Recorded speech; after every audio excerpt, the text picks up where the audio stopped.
Hi, everyone.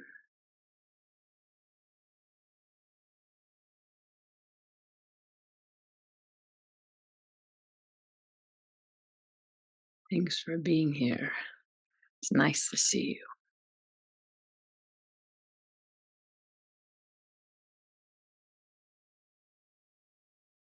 Always kind of a strange thing that all of a sudden you find yourself someplace. You don't know exactly where it is. Remember, our Chris Gaffney once did quite a riff on the non locality of the temple appearing, but it still is kind of just as miraculous each time your faces appear. And just have a look at you.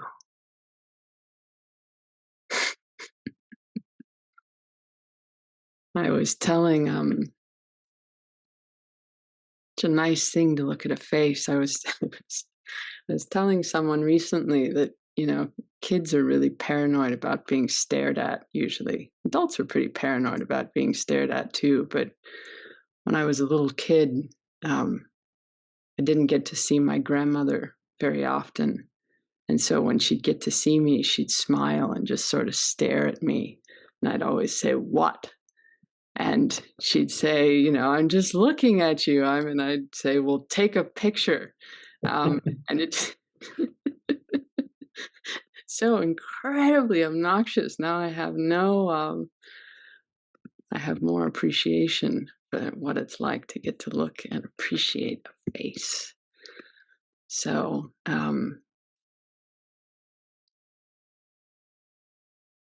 one of the things I notice every time I come into the temple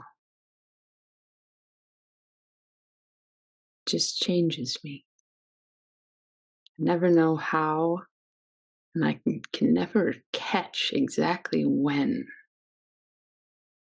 but just the willingness to keep bringing myself here does something. So, yeah, welcome everyone. I promise John Tarrant will be back after next week, the retreat. He's just taking some rest before we have our Buddha retreat next week. And I'm getting ready to leave myself, and I was thinking this morning, whenever I leave, my partner buys. The only way she can corral the cats without me is to get a bag of sliced turkey. And so she bought that this morning, and she always calls herself substitute teacher. And I thought, well, I'll be substitute teacher this morning, and I'll see what kind of a bag of turkey I can bring you. So we'll see if we can corral our practice in the absence of John. But I'm very glad to see you. And I don't know about you guys. I mean, it's funny. The last couple of times I've come here, I feel like each week, the last couple of weeks, has been just extraordinarily intense. And then I come in here and I think, oh, but what's the big deal? It's all right. But I saw this. Somehow I got following the National Park Service on Instagram, which you would not think would be necessarily an exciting account to follow.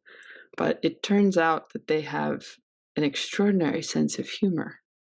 They had this giant bear, big grizzly bear, or brown bear posted that was sort of just sprawled out, and it said something like, when your week has been like wrestling a porcupine in a windstorm, but you've made it to Friday. And I had to laugh, and it reminded me, a couple of years ago, I was trying to bring something back from, I think, a piece of calligraphy or something, and I was going to try to sneak it onto the plane, but I was worried they were going to confiscate the long tube. And so I got onto TSA's website, which is another aspect or corner of the universe that you would not imagine as having a sense of humor. But in their long list of all the things that you can and can't bring, They have all sorts of jokes about magic 8 balls. They have all sorts of jokes about lightsabers and may the force be with you. And as you read their website more carefully, you just see, oh, there's a human being in there who somehow decided to actually have some fun with the parts of life that can be incredibly drab and usually terrorizing. And ever since then, I've had kind of a fondness for TSA in an unexpected way. And the IRS, I'm still waiting for. I'll be honest. I haven't seen a sense of humor yet in the IRS, but I did once. Had to go to the DMV, and this woman was just kind of a kick, and she finally said, "Well, in 10 days, your license will be arriving by mail, and I don't mean MALE." And she just started laughing, and I was thinking about this. I don't know. I came across a book this week, somebody promoting his book called Who is Government? This is kind of an interesting question we're living in right now. And it's basically this guy who, a little while back, through some circumstances I won't bore you with, got studying all these people that make up what you would consider these incredibly boring, who knows what bureaucratical facets of our society. And he just thought he'd struck a gold mine and that all of a sudden everyone was going to start to write about them, but he was wrong. Still, people had no idea, and what he mostly found out was that in these strange corners of government, what mostly arrive are all the problems that will never make anyone any money, but that will probably eventually be necessary or save lives or something. And that these public servants that have really strange specialties, like, studying how things drift on water, the rates at which they drift on water, or collecting strange numbers, or tiny corners of information or expertise that somehow are always carrying us that we don't realize. And I got thinking of this in the realm of, I'll say a little bit more about the bodhisattvaness of things, but it's somehow a lot of these people, even though they could make far more money in the private sector, they decided they wanted to be part of something. They decided they wanted to give themselves to something. And so he, as sometimes people do, like the Humans of New York guy has done for so many years, decided, well, I want to see who these people are. I want to learn about them. And it was somehow heartening to me in the midst of things to know all these strange ways and strange capacities that are somehow carrying us along, threatened in their current form as they might be. And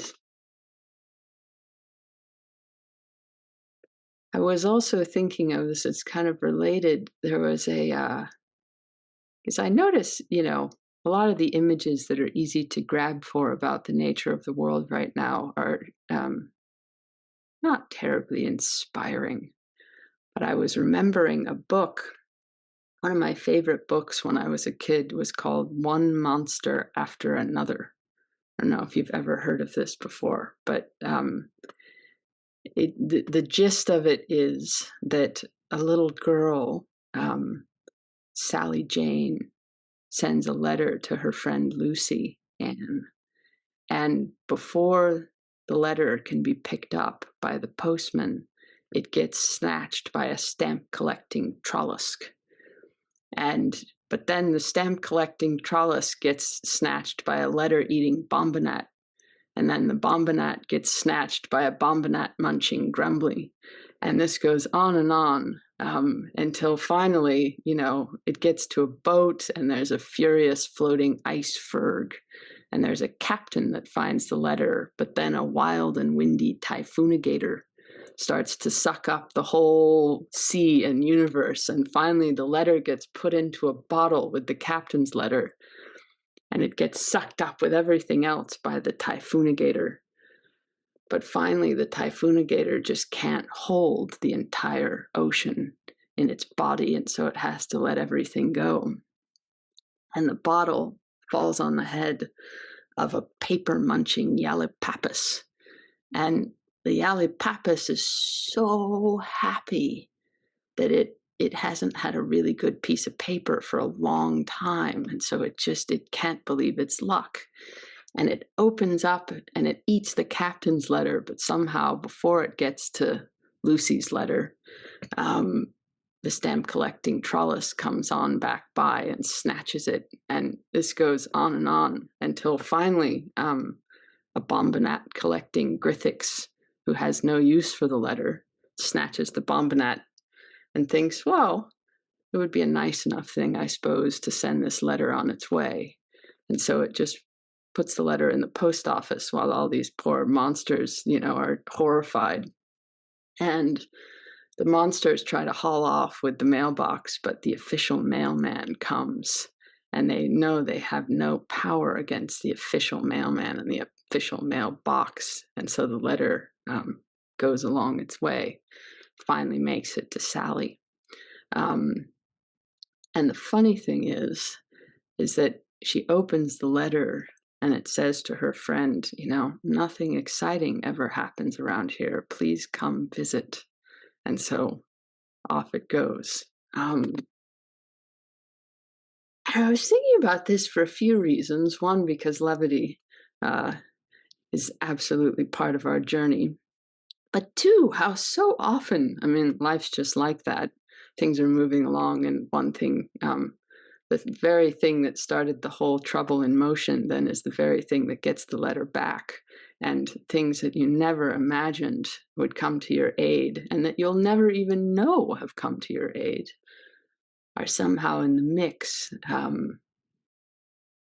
also that somehow things find their way, dire as it looks when it all gets sucked into the wild and windy typhoonigator, that things are always moving. And the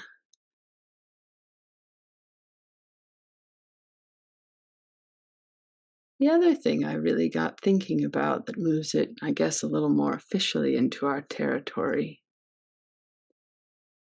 is just how the last couple of weeks, right before I came on here last week, and then over the last week, we have a very close family friend who, when I was at Bolinas, she's been the best friend of my partner for like 35 years. They've been at each other's weddings, all sorts of things, and she was going to turn 60 this year. And somehow, by the strange turn of how life goes, she went from a tiny, a little back pain and a little bit of a cough to all of a sudden metastatic lung cancer, and began having strokes about 4 or 5 days ago. And the other night, we learned that she had one that she's now unresponsive at her within a week. Her life has pretty much gone from a tiny chest ache to her family is having to, say goodbye to her. And I notice one of the questions I've been asking myself in that same way of just what carries us when these kinds of things happen. Like when I come up here and I offer incense to the Buddha and to Guan Yin and to my Jizo here who helps, carry people, who helps them along their journey. What am I doing when I'm doing that? What am I evoking? What am I hoping for? These are some of the questions I've been asking myself, because I feel like part of what we're in right now I spoke a little about this last week, but from a slightly different vantage point, is that we're relying on unseen forces to carry us as much as we're attempting to make our way ourselves. And that somehow the bodhisattvas, and there are many different kinds of them, as Manjushri, who has his sword to cut away delusion, and there's Avalokiteshvara, or Guan Yin, who somehow has the 84,000 hands and eyes that can hear and respond to the suffering of the world. You have Jizo, who carries along the early departed children, or who brings joy. And you have bodhisattvas. Jizo's, one of the translations of his name is the earth treasury, or the earth store hands. And he has a twin that's the space treasury, so all the space. And how it's not so much that to keep company with them is to ask to be saved, or that they're somehow going to take things up for us, but that they're evoking them in our mind is like honoring an aspect of awakening that has revealed itself in existence, that we can somehow learn to have a relationship with, and somehow learn to turn to as part of the universe.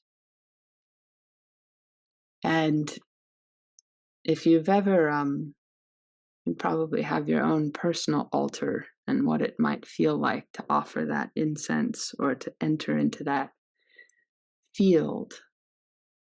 But if you've ever had the pleasure of going to a museum or going to a temple or going to a place where one of those bodhisattvas, this is a very, very tiny one, but sometimes you can find some that are your size, and sometimes you can find some that are much larger than your size. To just feel in the presence of that aspect, that image of something, does something to us. And I notice for myself, notice when we have retreats and we have our altar, it just becomes a place in which I can rest in knowing that it's not all up to me somehow. I can rest in a larger field, which I think is part of what we do when we come here together. We're laying down so many of our ideas about what we might think is needed, or what we might think it's like, or how good or bad I think it is, or anything at all. And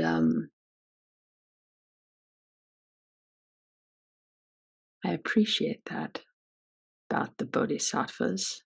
As much as there are monsters in the world, there are bodhisattvas. And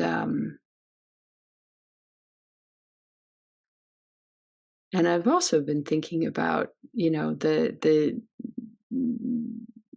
the core thing about being a bodhisattva. And this comes out of Mahayana Buddhism, but the Chan and Zen people took it up in their own way, is this commitment to stay until all beings are free. And one can look at this many different ways. I think the original folks of the more Indian forms of Buddhism took it as you could really go to nirvana and get out of here instead of having to deal with all this. And that might be great. But the Mahayana Bodhisattvas said, nah, the world is not separate from me somehow. And rather than just hanging out in that eternity of bliss, I think I kind of love all the people and the creatures here. I think I want to be with them and see what happens if I don't take there being another world that's better to get to. And So I've been thinking about there's a sutra. It comes down as a koan, but there's a sutra that's about 2,000 years old called the Vimalakirti Sutra. And I have a student. If you looked at him, you would not necessarily think he's into rap, but he likes, Cardi B and other sort of rappers, and he always calls Vimalakirti Vimy. And you can tell that's his way of feeling close to Vimalakirti because Vimy was a lay practitioner who was much beloved. And there are many things to say about him, and it's a long sutra, but I kind of want to just give you a flavor of it because it exemplifies, and I think Chan really drew upon his embodiment of this notion of what it means to stay and what it means to have compassion in the sense of not really trying to fix anything or even having an idea of what should be done, but to just let it all in and see what comes out of you in response. And so the setup of this, what's going to be this encounter between Vimalakirti and the great Manjushri, with his sword to cut away delusion and his beautiful, bright distinctions that he's so keen to offer, generous to offer, is that the Buddha is visiting close by to Vimalakirti's household. And to imagine it, you have to imagine that anytime the Buddha comes anywhere, thousands, tens and hundreds of thousands of beings gather around him, and not just humans, but phoenixes and dragons and peacocks. And this is quite a circus if you imagine, your favorite park overrun with all these kings and bodhisattvas. And we learn very early on that there's about any possible bodhisattva you can imagine. I'll give you just a few because they have kind of interesting names. And this, if you look at the actual sutra, this goes on. But I think what it says is, I don't know, you can be kind of any bodhisattva you want. There's a bodhisattva of accumulation of elegance, of jeweled seal hand, of constantly raised hand. You could imagine some of these people on Zoom, the bodhisattva of constantly raised hand. The bodhisattva of constantly commiserating. These are real things. I promise this is in the text. Of joyful capacity, of eloquent sound, of the storehouse of emptiness. And so as many of these things as you can possibly imagine are gathered. And they're all incredibly wise and incredibly accomplished in their practice, and incredibly pure. And this is part of what this sutra is going to start to get at. And the Buddha hears that Vimalakirti is sick, and he wants to send some companions to him, some of these bodhisattvas and some of the other gathered people, and they all immediately say, "We don't really like him." And the Buddha says, "Well, what do you mean?" And they say, "Well, we've tangled with him before, and he seems to disturb many of our ideas about purity, and so we'd really rather not." And finally, Manjushri says, "Well, I'll go." And so they all say, "Well, if he's going, we want to go because we want to watch and see what happens, better him than us." And so Manjushri, trailed by 32,000 beings, goes to Vimalakirti's house. And what they immediately find is that his entire estate, his entire house, his entire room, with the exception of the bed he's in, has been completely emptied. There's not a soul, there's not a stick of furniture, there's nothing, which already starts to tell us how this is going to be going down. And Manjushri sort of says to him, well, you're a pretty accomplished practitioner. You're an awakened guy. How can you be sick if you're awake? And Vimalakirti says, I'm sick because the world is sick. And this sets up the initial conversation. And Shariputra, who's another quite accomplished follower of the Buddha, says, well, we have all these people, but there aren't any chairs. How do you expect us to do this? And Vimalakirti says, well, did you come for the way or did you come for a place to sit? And they all, feel a little bit silly about this by this point, but you can tell he's sort of making a point that there's not going to be anywhere to hang your hat, as someone once said to me. It's not going to be about being with the world is not going to be about taking any one position. It's going to be about somehow just feeling it. But because he's a gracious host and he does have a pretty good, seems to have some good connections in this Buddhist realm, he contacts a Buddha from another world and says, can you give me 32,000 lion thrones? And that person apparently says, no problem. And so now in what is a 10 by 10 room, this is such an interesting image, in a 10 by 10 room, which is his sick room, we have the 32,000 wise people on the 32,000 lions' thrones. And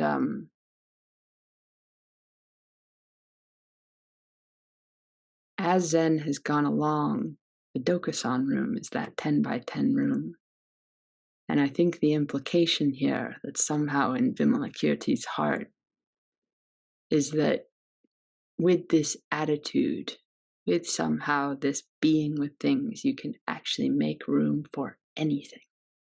You can make room for the entire world and every possible consideration in your 10 by 10 sick room. And so this dialogue ensues between Manjushri and Vimalakirti, and it's long, so I won't tell you all of it, but one of the things that they talk about is how the world that we're in, this world, the way it's translated is that this is the tilty world. Sort of like, I think, when you go to an amusement park and you go on the tilt-a-whirl, if you've done this before, and you swing around and it looks like you're going to bang into things and somehow you don't. But that the tilty world, by its very nature, comes with everything always changing on you, losing things and things appearing and things being uncertain. And there's the entertainment or the appearance inside this conversation of what's called the world of many fragrances, which, as you might imagine, its signature gifts to the realms are all these wafts of delicious smells and all these, pouring of flowers. And people sort of think, well, wouldn't we want to be in the world of many fragrances instead of the tilty world? And Vimalakirti says, try not to rank the worlds. That at any given point you might find yourself in any of these worlds, and that it'd be a pity to waste the gifts of each one. And that one of the gifts that comes along with being in the tilty world is that we have this creative capacity to then meet suffering. That doesn't come in the world of many fragrances or the other worlds. And so there's this dance and there's this meaningfulness and there's this sense of connection that comes by way of the tilty world. And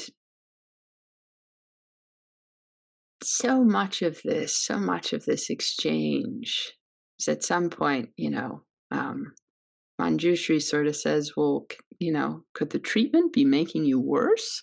Can you bear this? Like, is this a good idea? And isn't there a way to extinguish this sickness? And this is what some part of wisdom does. And some part of, I think, I have many students who come and say, I thought, Zen was going to be about making things easier, not having things bother me so much. And from Manjushri's side, this is totally true. You can find, you can extinguish delusion, and you can find this bright clarity, and that's a real thing. That's a real aspect of awakening. And then there's this other part of still being in the world and feeling it and being part of it and being sad when the world is sad and moved when the world is moved, and that you're completely inextricable at any given point. And what's sort of magical about Vimalakirti is that his sickness isn't a problem for him, meaning that he's not suffering in it. He's just noting it. He's having it. And the bodhisattvas are a little troubled by this. It's true.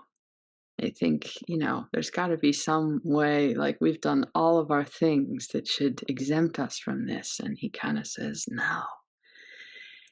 And finally, they get into this conversation about the nature of compassion, because Vimalakirti sort of says, well, one thing is to be entered fully by the world, which doesn't really mean identifying with everything in the sense that I found this. If you ever follow XKCD, it's a funny little comic. There's a really great, there's stick comics, but they're just hilarious. And there's one where, this guy's typing and he says how devastating it is that a pack of wild dogs got into the Louvre and shredded the Mona Lisa. And that it's particularly hard for him because it was in the JCPenney that under a poster of the Mona Lisa, he had his first kiss. And it says underneath, sometimes I have to remember not to make every news story about me, that there's this interesting difference between not getting totally swept and lost in I'm sick because the world's sick, but that not denying it either, not taking it as something that I can separate myself from. And also that I don't have to impose any particular way it's supposed to go on the world. Like finally Manjushri sort of says to him, well, then what? What do you propose as this answer? And Vimalakirti says, completely share whatever good you do with everyone.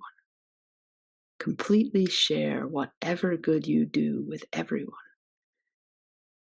And it's not a script. It's not being any particular version of kind, or it's not being not having any fixed ideas about what compassion is or isn't, but that place in you that,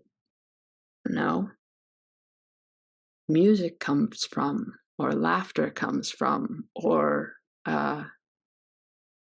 yarn, loving to work with yarn comes from, that whatever good comes into you, that somehow you don't hide it from the world, you make it available. And finally, there comes this exchange, which is the koan, which I'll give to you, and then we'll sit a little bit with this. Where Vimalakirti finally says to Manjushri, what is the Bodhisattva's method of entering non-duality? Like, how do you guys think, it's a little dualistic how you're holding all this purity. Like, how do you think you get into the space without good or evil. And Manjushri says,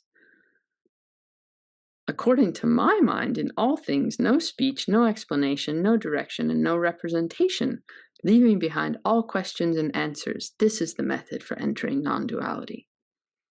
And prior to his answer, all 32,000 people have answered, and each of theirs has been like wiser than the last. And then Manjushri turns to Vimalakirti and says, well, we've spoken. Now you say, good man, what is a bodhisattva's method of entry into non-duality? And Vimalakirti is just silent.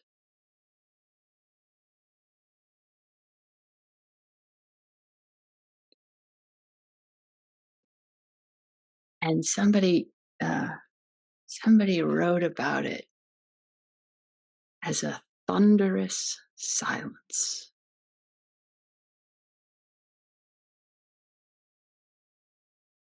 What allows us to stay in the tilty world? I guess that's Vimalakirti's question. The just excluding not staying is enough. And there's something about growing that silence inside of us, that 10 by 10 room that can somehow hold everything. Lets us stay. I want to read you just a couple little poems about silence. And I want to hear what David has to say. This one's called The Quiet World by Jeffrey McDaniel. In an effort to get people to look into each other's eyes more, and also to appease the mutes, the government has decided to allot each person exactly 167 words per day. When the phone rings, I put it to my ear without saying hello. In the restaurant, I point at the chicken noodle soup. I'm adjusting well to the new way. Late at night, I call my long-distance lover proudly to say I only use 59 today. I save the rest for you. When she didn't respond, I know she's used up all her words. So I slowly whisper I love you 32 and a third times. After that, we just sit on the line and listen to each other breathe. That's something about what Vimalakirti's up to for sure. Just the intimacy that comes without so many ideas about things that separate us. This is by Pablo Neruda. It's called Keeping Quiet. Now we will count to 12 and we will all keep still for once on the face of the earth. Let's not speak in any language. Let's stop for a second and not move our arms so much. It would be an exotic moment without rush, without engines. We would all be together in a sudden strangeness. Fishermen in the cold sea would not harm whales, and the man gathering salt would look at his hurt hands. Those who prepare green wars, wars with gas, wars with fire, victories with no survivors, would put on clean clothes and walk about with their brothers in the shade, doing nothing. What I want should not be confused with total inactivity. Life is what it is about. I want no truck with death. If we were not so single-minded about keeping our lives moving, and for once could do nothing, perhaps a huge silence might interrupt this sadness of never understanding ourselves and of threatening ourselves with death. Perhaps the earth can teach us, as when everything seems dead and later proves to be alive. Now, I'll count to 12 and you keep quiet and I will go.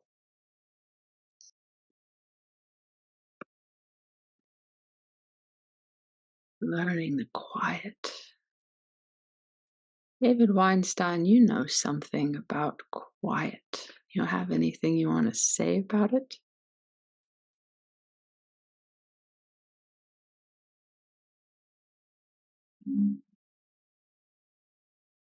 Yeah, thanks.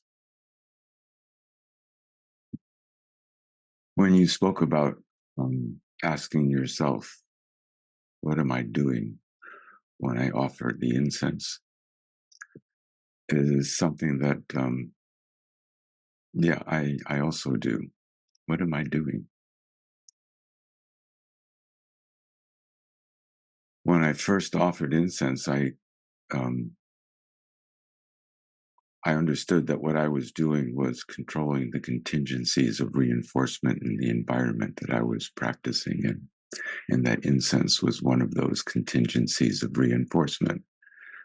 Sort of like Pavlov's dog, and the bell, the incense, and cultivating a meditation practice. And now, when I offer incense, I'm aware that that story is still in here. And it's not that I don't feel that it's true. It's just that um, what those contingencies are have expanded out far beyond offering incense as one of those contingencies of reinforcement. But all of those dark forces that you mentioned that I can't really know about or say much about, but can feel.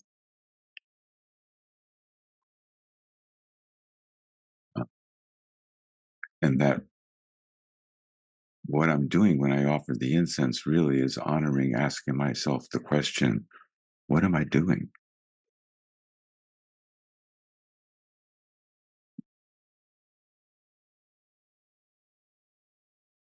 Thank you, David. Nice to hear you. Let's see. Christina Schmiegel, I wonder, you have anything you'd like to say about anything?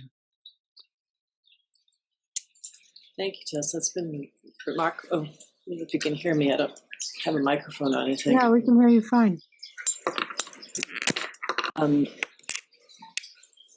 I don't know that I do have anything to say. I think listening to you just opened up some kind of space, maybe it's because so much is pressing down. It's so easy to be caught by various things. And it's just been really lovely to sit in the space that you opened up. Maybe that's the expanding of that 10-foot by 10-foot room.